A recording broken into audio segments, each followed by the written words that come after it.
कुंभ राशि वालों, आपके लिए ये सप्ताह बहुत कुछ विचित्र घटनाएं लेके आने वाला है। मेरी ये बात याद रखिए, 23 मार्च से 29 मार्च काल सर्प दोष की स्थितियां कुंडली में बनी हुई हैं, लगन और सप्तम भाव में ही।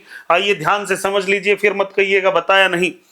लगन में ही मंगल, बुध और राहु बैठे हैं। चंद्रमा चौथे भाव में, पांचवें में और छठे भाव में इस सप्ताह गोचर करेंगे। ये कॉम्बिनेशन क्या दिखाता है? इस सप्ताह डिसीजन में बहुत ज्यादा दिक्कतें आने वाली हैं। अंदर बहुत उथल पुथल चल रही है, मन के अंदर, दिमाग के अंदर बहुत उथल पुथल चल रही है। करना बहुत कुछ चाह रहे हैं लेकिन हो नहीं रहा। कहीं से भी कोई वो सपोर्ट नहीं मिल रहा जो आपको मिलना चाहिए। कहीं ना कहीं शरीर के अंदर, ब्लड के अंदर इन्फेक्शन बनते हुए दिख रहे हैं। कुछ लोग जो अपना ध्यान नहीं रख रहे, यहाँ पे ये कॉम्बिनेशन जो इस सप्ताह बने हुए हैं, ये ब्लड के अंदर बड़ी बीमारियां बना सकते हैं, बड़े इन्फेक्शंस क्रिएट कर सकते हैं। मेरी बात याद रखिएगा, अपना ध्यान रखने की जरूरत है। इस सप्ताह गाड़ी को चलाएं तो आराम से चलाएं, दिमाग को चलाएं तो आराम से चलाएं, शरीर को चलाएं तो आराम से चलाएं। सीढ़ियां उतरें तो सोच समझ के उतरें कि सीढ़ियों पे पैर फिसले नहीं। पैर के निचले हिस्सों में दर्द रहेगा, एडी में दर्द रहेगा, डिसीजन मेकिंग अच्छी नहीं होगी, मूड ऑफ रहेगा। तो ये सारी ही चीजें आपको घटती हुई अपने साथ में दिखेंगी।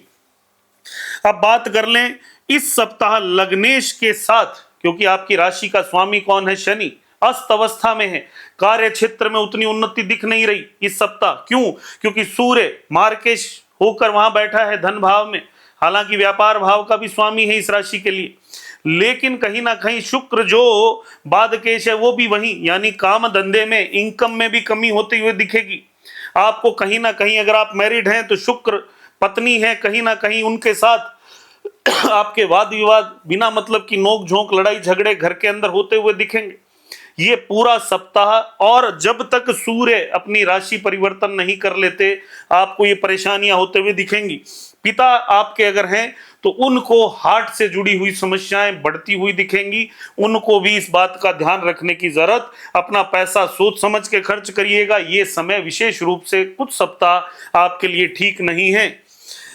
मैरिज की जहां तक बात करूं तो मैरिड लाइफ में मैंने आपको बता दिया कि पति पत्नी के बीच में विवाद बढ़ते हुए थोड़े दिखेंगे, नोक झोंक बढ़ती हुई थोड़ी दिखेगी। अपने ऊपर नियंत्रण करना थोड़ा जरूरी है। क्यों? क्योंकि राहु और केतु इस समय आपके फर्स्ट और सेवंथ हाउस में ही आपको दिख रहे होंगे। तो ये कॉम्बिनेशन जो है आपके मैरिड लाइफ को भी डिस्टर्ब किए हुए है। लव लाइफ के बारे में अगर बात करूं तो इस सप्ताह कोई ऐसा पार्टनर आपको मिल सकता है जिसके साथ आपका आध्यात्मिक रूप से जुड़ाव बने, जिसके साथ सोलफुल कनेक्शन आपको बनते हुए दिखे। कहीं ना कहीं शुक्र की स्थिति सप्ताह की 23 तारीख के बाद में, क्योंकि अच्छी स्थिति में शुक्र आते हुए दिखता है, तो वहां पे फिर पति पत्नी के बीच में भी अच्छे रिलेशन दिखेंगे। और जो पार्टनर या जो लव पार्टनर आपको मिलेगा उसके साथ भी आपके बहुत सोलफुल कनेक्शन, कम्युनिकेशन वाइज बहुत अच्छे रिजल्ट्स आपको दिखेंगे। खान पान पूरी तरह डिस्टर्ब इस सप्ताह रहेगा, जिसकी वजह से आपका पेट भी थोड़ा गड़बड़ हो सकता है। दवाई आपको खानी पड़ सकती है एसिडिटी से रिलेटेड, याद रखिएगा। जॉब और करियर की बात करूं तो इस समय, क्योंकि खुद मंगल की स्थितियां जो हैं वो मंगल अस्त अवस्था में है, अभी लगन में ही बैठा है। मंगल की स्थितियों को देख के मैं इतना ही कहूंगा, कोई बहुत बड़े बदलाव अभी मत करिए कैरियर में। थोड़ा शांत रहिए, दिमाग को शांत रखिए, थोड़ा ठंडा पानी पीजिए, अपने आप को कूल ऑफ रखिए, नींद लीजिए भरपूर, क्योंकि ये वो समय है जो नींद लेने का है। क्योंकि आने वाले समय में आपको बहुत काम करने, बहुत मेहनत करनी है आने वाले सप्ताहों में, और यही समय है जब आप तरक्की भी करेंगे। लेकिन इस सप्ताह नहीं, इस सप्ताह थोड़ा धैर्य रखिए। अगर कैरियर में कोई बदलाव करना चाहते हैं तो बिल्कुल नहीं करना है, धैर्य रखिए। फिर से कह रहा हूं, शांत। इस सप्ताह किसी तरह का कोई बड़ा बदलाव नहीं। कोई कॉम्पिटिटिव एग्जाम्स की तैयारी करने वाले स्टूडेंट्स हैं तो उनको कहीं ना कहीं इस सप्ताह थोड़ा बहुत उनके फेवर में रिजल्ट होते हुए दिख सकता है। बहुत ज्यादा फेवरेबल रिजल्ट नहीं दिखते हैं। जिनके रिजल्ट आने वाले हैं उनको अपने रिजल्ट हो सकता है उस लेवल पे ना दिखें जो वो सोच रहे थे। कि कोई बच्चा मान लीजिए एक्सपेक्ट कर ले पहले से कि मेरे तो 99% मार्क्स आएंगे, लेकिन ना आए, तो पहले से ही अपने आप को प्रिपेयर रखना चाहिए ताकि जीवन के अंदर एक धैर्य बना रहे। ज्यादा परेशान होने की बात नहीं।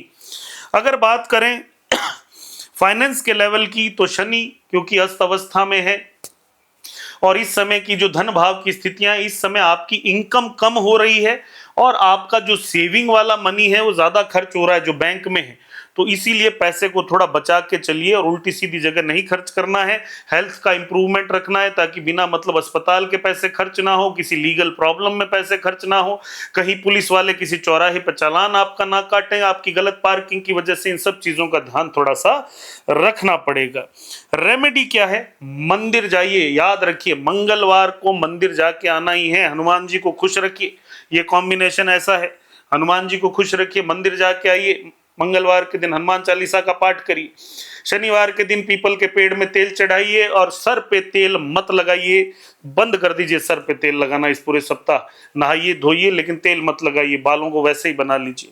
काले नीले रंग बहुत ज्यादा मत पहनिएगा इस वीक, अवॉइड करिए। हालांकि आपके लग्नेश ही है शनि, लेकिन फिर भी ये जो समय है इस समय अवॉइड करना है। इस समय हमें केसर का तिलक लगाना है और चांदी की कटोरी में, केसर या चांदी की कटोरी के अंदर हमें चावल भर के रखने हैं अपने नॉर्थ ईस्ट में, ताकि हमें अच्छे रिजल्ट देखने को मिलें। धन्यवाद।